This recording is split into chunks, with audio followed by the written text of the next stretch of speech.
ಸ್ಥಳವನ್ನ ತಲುಪಬೇಕು. 108 ಕಳಶವನ್ನ ಪ್ರತಿ ಮನೆಗೂ ಈಗ ಆಲ್ರೆಡಿ ಕಮಿಟಿಯವರು ತಲುಪಿಸಿದ್ದಾರೆ.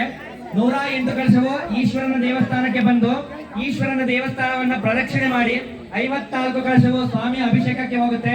ಇನ್ನ 54 ಕಳಶವು ಕಟ್ಟೆ ಬಸವೇಶ್ವರರ ಅಭಿಷೇಕಕ್ಕೆ ಆ ದೇವಾಲಯಕ್ಕೆ ಹೋಗ್ಬೇಕು. 54 ಜನ ಇಲ್ಲಿ, 54 ಜನ ಅಲ್ಲಿ. ಎಲ್ಲ ಮುತ್ತೈದೆಯರು ಅತಿ ಬೇಗ ಗಂಗೆ 6 ಗಂಟೆ ಒಳಗಡೆ ದೇವಾಲಯ ಪ್ರವೇಶ ಆಗ್ಬೇಕು. ಎಲ್ಲರೂ 3 ಗಂಟೆಗೆ ಸಮುದಾಯದ ಭವನ ಹತ್ರ ಇರಬೇಕು. 3 ಗಂಟೆಗೆ ಎಲ್ಲಾ ಮುತ್ತೈದೆಯರು ನಿಮಗೆ ಕೊಟ್ಟಂತಹ ಕಳಶದೊಂದಿಗೆ ಕಳಶವನ್ನ ತಯಾರಿ ಮಾಡಿಕೊಂಡು ಸಮುದಾಯದ ಭವನ ಹತ್ರ ಬರಬೇಕು. 4 ಗಂಟೆಗೆ ಕಳಶ ಹೊರಡುತ್ತೆ.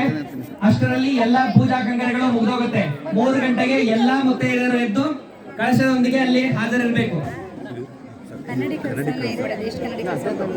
ಅದೇ 2, 4 ಅಂತ ಹೇಳಿದ್ರು. ಇಲ್ಲಿಗೆ 2, ಅಲ್ಲಿಗೆ 2, ಅಲ್ಲಿಗೆ ಬರಬೇಕು.